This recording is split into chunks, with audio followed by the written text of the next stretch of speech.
Episode number 7 এর শুরুতেই আমরা দেখতে পাই এখানে সিনহারি হচ্ছে একটা হোটেলে চলে আসে এবং সে যখন ফ্রেশ হয়ে ওয়াশরুম থেকে বের হয় তখন হচ্ছে তার সামনে ইনাকে দেখতে পাই এবং ইনার সঙ্গে আরো কিছু বান্ধবী ছিল যারা মিনগাল টাইপের ছিল। সো এখানে হচ্ছে তারা সিনহারির সঙ্গে দেখা হওয়ার পরে বলে, তুমি এত বড় হোটেলে কি তোমার বয়ফ্রেন্ডের সঙ্গে এসছো? নানান ধরনের কোশ্চেন করতে থাকে এভাবে। সিনহারি তো কোনো কোশ্চেনেরই অ্যান্সার দিতে পারছিল না, সে কিভাবে এই কোশ্চেনগুলো এড়াবে এই কথা ভেবে কিছু একটা বলতে গেলে তখন পাশ থেকে খাংতেবু বলে ওঠে, বেবি তুমি এখানে একা একা দাঁড়িয়ে আছো? এরপরে খাংতেমু তার কাছে এগিয়ে আসে এবং সিনহারি বলে, এই সবের মানে কি? এখানে তো খাংতেমু পুরো বয়ফ্রেন্ডের মতো বিহেভ করতেছিল আর সে হচ্ছে সিনহারির সকল ফ্রেন্ডকে জানিয়ে দেয় খাংতেমু হচ্ছে সিনহারির বয়ফ্রেন্ড। আর সকলে তো এই জিনিসটা দেখে অনেক বেশি অবাক হয়। এরপর হচ্ছে খাংতেমু তাদেরকে অফার করে ডিনার করার জন্য তাদের সঙ্গে। আর আমরা এখানে দেখতে পাই যে তারা যখন ডিনারে আসে তখন হচ্ছে সিনহারি প্রতিটা খাবারের প্রাইস দেখে অনেক বেশি অবাক হচ্ছিল। তখন খাংতেমু সিনহারিকে নিজের কাছে টেনে নিয়ে তার কার্ডটা বের করে এবং তাকে বলে, বেবি আমার ভালোবাসায় আর এই কার্ডের মধ্যে কি মিল আছে তুমি জানো? সিনহারি বলে, না আমি বুঝতে পারছি না। তখন খাংতেমু বলে যে আমার ভালোবাসা আর এই কার্ডের লিমিট কখনোই ফুরাবে না, আনলিমিটেড তোমার জন্য, তোমার যেটা ইচ্ছা তুমি সেটা অর্ডার করো। আর এই কথা শুনে সিনহারির সকল বান্ধবী তো অনেক বেশি খুশি হয় এবং তারা অনেক বেশি শকড হয় যে সিনহারির বয়ফ্রেন্ড তাকে এত বেশি ভালোবাসে। আর এখানে ইনা মনে মনে বলছিল যে সিনহারি এত ভালো বয়ফ্রেন্ড কি করে পেল। এখানে যখন তারা জিজ্ঞেস করে যে সিনহারির বয়ফ্রেন্ড কি করে এবং তার পোস্ট কি, তখন খাংতেমু বলে, আসলে আমার জানা নেই যে অফিসের সিইও কে অ্যাকচুয়ালি কার আন্ডারে কাজ করতে হয়। আর তখন এটা জেনে তো সবাই আরো বেশি শকড হয়ে যায় যে এত বড় একটা কোম্পানির মালিক সিনহারির বয়ফ্রেন্ড। এরপরে তারা ডিনার শেষে যখন যাওয়ার চেষ্টা করে তখন হচ্ছে ইনা সিনহারিকে বলে যে আজকে তোমাদের তরফ থেকে ডিনার ছিল, ইনাও যেহেতু এখানে আছে সো আমি চাই কালকে সকালের ব্রেকফাস্টটা আমরা সবাই একসঙ্গেই করি আর সেটা আমাদের তরফ থেকে হবে। তখন সিনহারি বলছিল যে তার অনেক কাজ আছে, বাট খাংতেমু বলে যে ওকে আমরা একসঙ্গেই যাব। খাংতেমু হচ্ছে রাত্রে হোটেলের একটা রুম বুক করে। তখন সিনহারি বলছিল যে আজকে রাত্রে এখানেই থাকা লাগবে, আমরা আলাদা আলাদা রুম নিলে হয় না? তখন খাংতেমু বলে যে না হয় না, তোমার বান্ধবীরা যদি কোনোভাবে জানতে পারে তাহলে তারা তো বুঝতে পেরে যাবে যে আমরা তাদেরকে মিথ্যা কথা বলছি। সো আমাদেরকে একসঙ্গেই থাকতে হবে, আমি সোফাতে শুয়ে পড়ছি, তুমি বিছানাতে গিয়ে শুয়ে পড়ো। আর এখানে আমরা দেখতে পাই যে সিনহারি যখন ওয়াশরুমে আসে তখন সে ভাবতে থাকে যে আসলে হচ্ছেটা কি তার চারপাশে। এরপরে আমরা ইনাকে দেখতে পাই যে কিনা মিনহোর কাছে চলে যায় এবং মিনহোকে গিয়ে সে জানায় যে সিনহারি হচ্ছে খাংতেমুয়ের সঙ্গে রিলেশনশিপে আছে। মিনহো তো অনেক বেশি শকড হয়ে যায়। আর আমরা এদিকে দেখতে পাই যে সেই মিনগালগুলো হচ্ছে তাদের গ্রুপে গিয়ে সিনহারিকে নানান ধরনের কোশ্চেন করতে থাকে, তাদের লাভ স্টোরি কিভাবে শুরু হলো। সিনহারিকে এটাও জিজ্ঞেস করে যে অ্যাকচুয়ালি সে তার আসল বয়ফ্রেন্ড নাকি।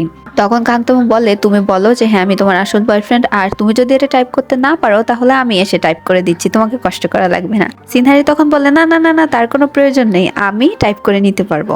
রাত এভাবেই কেটে যায়। পরের দিন সকালে আমরা খাংতেমুকে দেখতে পাই যে সে এক্সারসাইজ করছিল এবং সিনহারি যখন ঘুম ভাঙে তখন সে সিনহারিকে জানায় যে আমি তোমার জন্য কিছু ড্রেস চয়েস করে রেখেছি যেগুলো কিনা তুমি একটু পরেই পেয়ে যাবে এবং সেখান থেকে একটা ড্রেস তুমি চুজ করে নিও। আমার মনে হয় তুমি হোয়াইট কালারের ড্রেস পরলে বেশি ভালো হবে, কারণ আজকে আমিও হোয়াইট ড্রেস পরবো।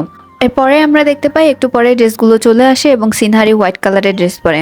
সিনহারি যখন হোয়াইট কালারের ড্রেস পরে যাচ্ছিল তখন সে নিজের মনকে বুঝ দেয় যে আমি হোয়াইট কালারের ড্রেস পরেছি খাংতেমুর জন্য না, কারণ আমার এই হোয়াইট কালারের ড্রেসটা অনেক বেশি ভালো লাগছিল। এখানে সিনহারির সঙ্গে হচ্ছে মিনহোর দেখা হয়ে যায়। এবার মিনহো এখানে সিনহারিকে জিজ্ঞেস করে যে সে কি এখানে খাংতেমুর সঙ্গে এসেছে নাকি। আরো কিছু জিজ্ঞেস করার আগে খাংতেমু সেখানে চলে আসে এবং বলে যে হ্যাঁ ও আমার সঙ্গেই আছে এবং আমি আরো গার্লফ্রেন্ড বয়ফ্রেন্ড, কেন তোমার এটা বিশ্বাস হচ্ছে না? মিনহো তখন খাংতেমুর দিকে তাকিয়েই থাকে। এরপরে আমরা দেখতে পাই হচ্ছে জিনিয়াংসিকে, যে কিনা নাইট স্পেন্ড করেছিল সাংহনের সঙ্গে। এবার সাংহনের সঙ্গে যখন সকালে তার দেখা হয় তখন সাংহন কিছু বলার আগে জিনিয়াংসি সাংহনকে বলে যে কালকে রাত্রে যা হয়েছে সে সবকিছু ভুলে যাও, ভাবো যেরকম কিছু হয়ই নাই। এই কথা বলে জিনিয়াংসি চলে যায়। আর আমরা দেখতে পাই যে তখন সাংহনের মন খারাপ হয়ে যায়। ব্রেকফাস্ট শেষ করে তারা যখন নিজেদের গন্তব্যস্থানে চলে যাবে এখানে মিনহো হচ্ছে সিনহারিকে বলে যে খাংতেমু তো অনেক ব্যস্ত মানুষ, সে চলে যাক, সিনহারি যেন তাদের সঙ্গে থেকে যায়, কারণ আজকে তারা হচ্ছে ফিশিং টিশিং এবং আজকে তারা অনেক বেশি মজা করবে। তখন খাংতেমু সিনহারির দিকে তাকায় এবং সে সিনহারিকে জিজ্ঞেস করে, বেবি তুমি কি আজকে সারাদিনে আরেকটু ফান করতে চাও? সিনহারি তো কোনো কথা না, পুরাই অবাক। এরপরে খাংতেমু বলে, আচ্ছা ঠিক আছে, কোনো সমস্যা নেই, আমি আমার আজকে শিডিউলটা পাল্টে রিশিডিউল করে নেব, তুমি যেহেতু আজকে এখানে মজা করতে চাচ্ছ, ফিশিং করতে চাচ্ছ, তাহলে আমিও তোমার সঙ্গে থাকবো। এরপরে আমরা দেখতে পাই যে তারা সবাই মিলে হচ্ছে খাংতেমুয়ের সঙ্গেই একটা ইয়োটে যায়। এখানে হচ্ছে তারা জিজ্ঞেস করে যে কিভাবে সে ইয়টটা ভাড়া করলো, তখন খাংতম বলে যে এটা আমার দাদার ইয়ট এবং সে মাঝে মাঝেই ফিশিং করতে আসে কারণ সে এই সব ব্যাপারে অনেক বেশি শকিং। এরপরে আমরা দেখতে পাই এখানে ইনা হচ্ছে জিনহারিকে জিজ্ঞেস করে তাদের রিলেশনশিপটা কিভাবে হলো, এবং এখানে খাংতেমুকে জিজ্ঞেস করে যে খাংতেমুর সিনহারিকে কেন ভালো লাগে।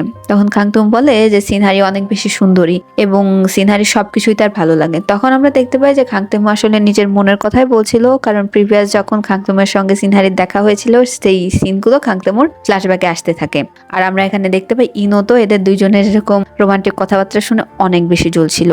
এক পর্যায়ে আমরা দেখতে পাই যে ইনো হচ্ছে খাংতেমুকে একা পেয়ে তার সঙ্গে কথা বলে, এবং এখানে সে খাংতেমুকে বলে যে সে আসলে সিনহারির কাছে চায় কি, সিনহারির মতো একটা সহজ সরল মেয়ের পেছনে সে কেন পড়েছে, সে যেন সিনহারিকে ছেড়ে দেয়। এবং খাংতেমু বলে যে তোমার এরকম মনে হয় কেন যে আমি সিনহারির সুযোগ নেওয়ার চেষ্টা করছি।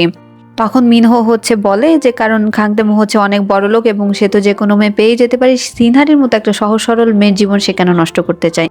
খাংতেমু বলে তোমার চিন্তা ভাবনা অনেক বেশি ছোট, এই কারণে তুমি আমাদের রিলেশনশিপটা অনেক বেশি ছোট করে দেখছো। এরপরে আমরা দেখতে পাই যে তারা হচ্ছে যে যার মতো ফিশিং করতে চলে যায়। এখানে তারা মূলত পাল্লা দিয়ে ফিশিং করছিল।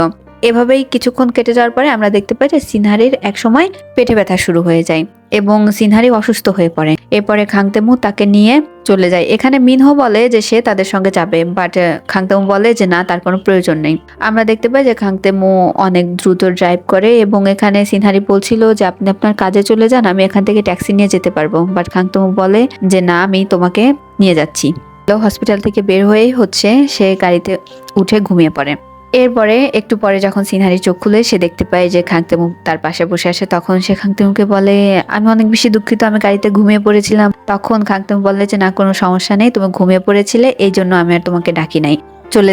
এরপরে হচ্ছে সিনহারি নিজের বাসাতে প্রবেশই করবে, তার এক মুহূর্তে খাংতেমু সিনহারিকে আবার পেছন থেকে ডাকে এবং তাকে কিছু কথা বলতে চাই। এখানে হচ্ছে খাংতেমু আজকে নিজের মনের কথা বলে, সে সিনহারিকে বলে যে অ্যাকচুয়ালি খাংতেমু সিনহারিকে অনেক বেশি পছন্দ করে এবং সে সিনহারিকে ভালোবাসে। এরপর আবার খাংতেমু নিজে বলে আচ্ছা ঠিক আছে, আমি তোমাকে সময় দিচ্ছি, তুমি একটু ভেবে চিন্তে আমাকে উত্তরটা দিও। আর এখানে সিনহারি তো কোনো কথাই বলতে পারে না। রাত্রে সিনহারি বাসায় চলে আসে। পরদিন সকালে যখন সিনহারি অফিসে যাবে তার আগের দিন রাত্রে হচ্ছে সিনহারির মা তার জন্য কিছু নতুন ড্রেস কিনে আনে। সে একটা নতুন ড্রেস পরে অফিসে যাওয়ার উদ্দেশ্যে বের হচ্ছিল।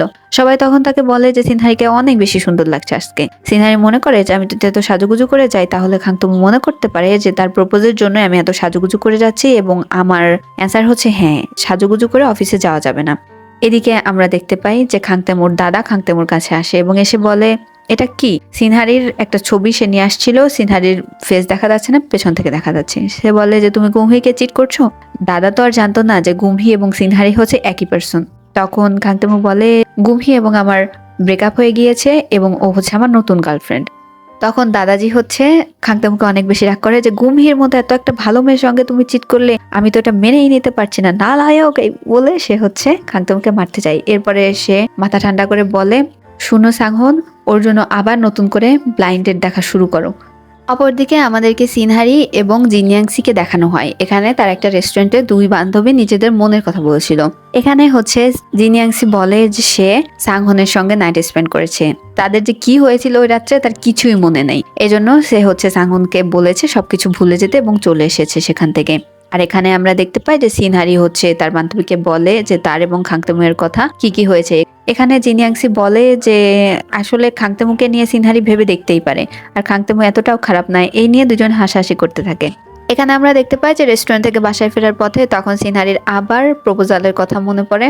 এদিকে আমরা খাংতেমুকে গাড়িতে দেখতে পাই যে কিনা নিজের মনে মনেই বলছিল যে সিনহারিকে আমার এতটা সময় দেওয়া উচিত হয়নি, ও এখনো আমাকে কেন কোনো উত্তর দিল না, আমার উচিত ছিল যে ওকে একটা ফিক্স টাইম দিয়ে দেওয়া যাতে এই সময়ের ভিতর ওর মনের কথাটা আমাকে বলে দিত। সাংহন যখন গাড়ি পার্ক করে ভেতরে যেতে যায় তখন সে দেখতে পাই জিনিয়াংসিকে, এবং জিনিয়াংসি ওকে দেখে লুকাতে যাচ্ছিল। আর এই জিনিসটা হচ্ছে সাংহন দেখে ফেলে। সে বলে যে প্লিজ জিনিয়াংসি তুমি এরকম করো না, এরকম করলে আমার নিজের কাছে নিজেকেই অনেক ছোট মনে হবে। তখন আমরা দেখতে পাই যে জিনিয়াংসি হচ্ছে সাংহনের দিকে এগিয়ে আসে এবং বাসাতে ঢুকে যেতে গেলে তখন জিনিয়াংসি সাংহনের বাসাতে ঢুকে যায় এবং বলে যে তুমি যেরকম ভাবছো সেরকম কিছুই না, অ্যাকচুয়ালি ওই দিন রাত্রে তো আমি অনেক বেশি টাল্লি হয়ে গিয়েছিলাম, তাই আমি তোমার সঙ্গে ওই দিন রাত্রে কি করেছি, কি উইয়ার্ড কাজ করেছি আমার কিছুই মনে নাই। আর এই লজ্জার জন্যই আমি হচ্ছে তোমাকে ওই কথাটা বলেছিলাম। সত্যি তো এটাই যে আমিও তোমাকে পছন্দ করি এবং প্রথম দিন থেকে যেদিন তোমাকে দেখেছিলাম, আর এখানে সাংহনও তার নিজের মনের কথা বলে দেয় যে তার ওই দিন লাভ এট ফার্স্ট সাইট হয়েছিল। সো এখানে তাদের দুজনের মিল হয়ে যায়।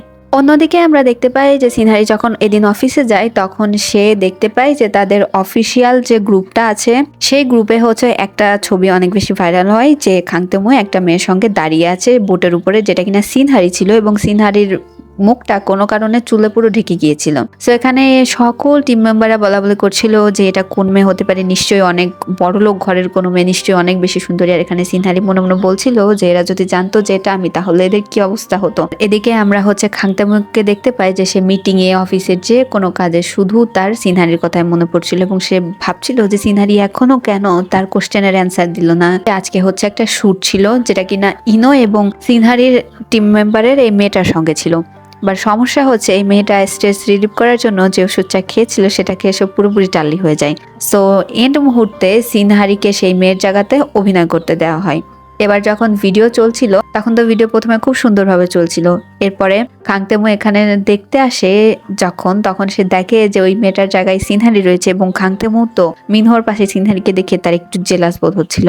এদিকে আমরা দেখতে পাই যে সিনহারি যখন খাংতেমুকে দেখে তখন সে খাংতেমুর চোখ দেখেই তো তার আগের কথা মনে পড়ে এবং সে দ্রুত কাজ করতে গিয়ে একসময় সসের বোতলে চাপ লেগে তার পুরো শরীরে সস ভরে যায়। এরপরে আমরা হচ্ছে দেখতে পাই যে এখানে তাদের ভিডিওটাও কমপ্লিট হয়ে গিয়েছিল এবং সিনহারি ওয়াশরুমে যায় তার হাতটা ধোয়ার জন্য। এদিকে আমরা খাংতেমুকে দেখতে পাই যে মনে মনে বলছিল যে সিনহারি এখনো কেন তাকে কিছু বললো না, সিনহারির মনে আসলে কি রয়েছে। সিনহারি যখন ওয়াশরুম থেকে বের হয় তখন সে সামনে খাংতেমুকে দেখতে পাই এবং খাংতেমু তখন তাকে বলে যে সে কেমন আছে। সিনহারি বলে ভালো আছে। তখন সেখানে গ্র্যান্ডপা আসতে থাকে এবং গ্র্যান্ডপা বলে কোথায় আমার সে নালায়ক, এবং আমরা এখানে দেখতে পাই খাংতেমু এবং সিনহারিকে যেন গ্র্যান্ডপা দেখে না এই জন্য তারা দুইজন প্রাণপণে এখান থেকে দৌড়াতে থাকে। দৌড়াতে দৌড়াতে তারা দুইজন একটা কার্ডবোর্ডের পেছনে গিয়ে লুকিয়ে পড়ে। এ সময় হচ্ছে খাংতেমু সিনহারিকে আবারও জিজ্ঞেস করে। তখন সিনহারি বলে যে দেখেন বস, আপনার আর আমার মাঝে কিছু হওয়া সম্ভব না, কারণ এটা খুবই অসম একটা জিনিস আর এটা কখনোই সম্ভব না, এই কথা বলে। তখন খাংতেমু সিনহারির দিকে তাকিয়েছিল এবং বলে যে তুমি এসব কথা বাদ দাও, তুমি বলো যে আমার তোমাকে কেমন লাগে। আর এই কথা বলতে বলতে সিনহারি কোনো কোশ্চেনের অ্যান্সার না দিয়ে সে ডাইরেক্ট খাংতেমুকে একটা কিস করে দেয়। আর এই 7 এপিসোডটা এখানে শেষ হয়ে যায়। ভিডিওটা ভালো লাগলে সাথেই থাকবেন।